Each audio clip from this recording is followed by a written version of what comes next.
Hello students, let's see the question. So the question is which is not directly involve in translation. बताना इनमें से कौन सा directly involve नहीं होता ट्रांसलेशन में. TRNA, mRNA, DNA, GTP. तो अगर हम देखें ट्रांसलेशन में कौन इन्वॉल्व होता है, सबसे पहले ये जो एमआरएनए है, ये जो 5 प्राइम टू 3 प्राइम, ये एमआरएनए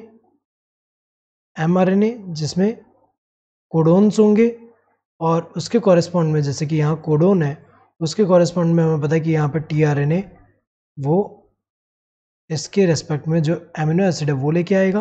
तो कोडोन के हिसाब से यहाँ पे एमिनो एसिड लेके आएगा. तो यहाँ पे और क्या इन्वॉल्व है, टीआरएनए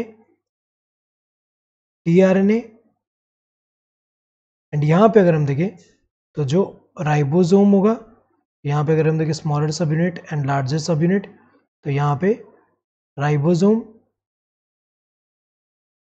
हमें पता है ये कहाँ पे इन्वॉल्व होता है, प्रोटीन सिंथेसिस में.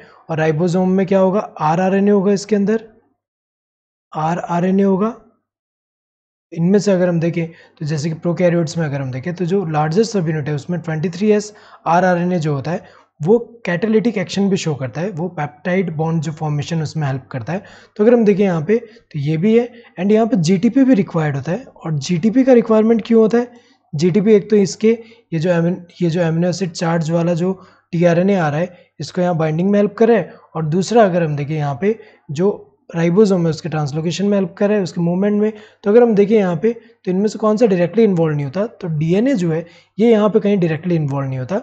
डीएनए से आरएनए बनेगा और ये जो एमआरएनए है उससे यहाँ प्रोटीन सिंथेसिस भले हो रहा है, लेकिन डीएनए डायरेक्टली इन्वॉल्व नहीं है यहाँ पे. तो ये जो है डायरेक्टली इन्वॉल्व नहीं है. टीआरएनए तो इन्वॉल्व है, एमआरएनए भी है, जीटीपी भी है.